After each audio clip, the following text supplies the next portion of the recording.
Tinaguri ang mega scam hub. Sinalakay ng mga otoridad. Hindi lang isa, pero 3 magkakaibang scam hub ang kanilang nadiskubre. Ang detalye sa balitang pambansa ni Isaiah Mirafuentes ng PTV Manila. Natapos na ang 2 taong operasyon ng isang Pogo Hub sa Parañaque City.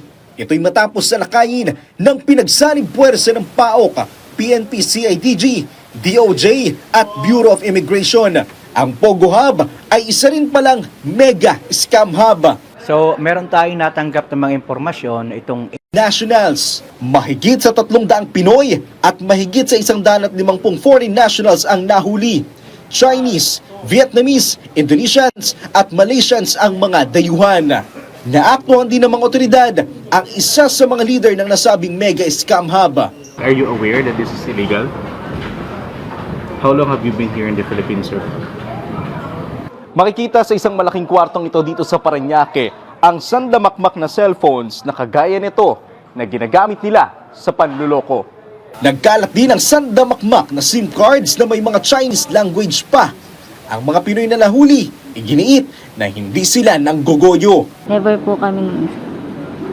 Actually po, company pa po ang talo pag magaling magsugal yung player. Habang sinasagawa ang operasyon, naabutan pa ng PTV News sa labas ng gusali ang mga asawang Pinay ng ilan sa mga Chinese nationals na nahuli. No choice din kami kasi wala din kaming pera, tsaka wala din akong trabaho na maayos, ganyan. Siya lang bumubuhay sa akin.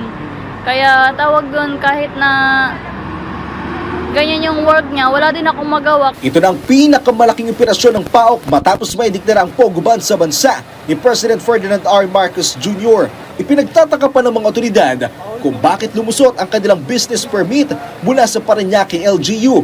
Isa sa ilalim sa inquest ng mga nahuling individual at pauwi na ang mga foreign nationals sa kanilang mga bansa. Isaiah Mirafuentes para sa Pambansang TV sa Bagong Pilipinas.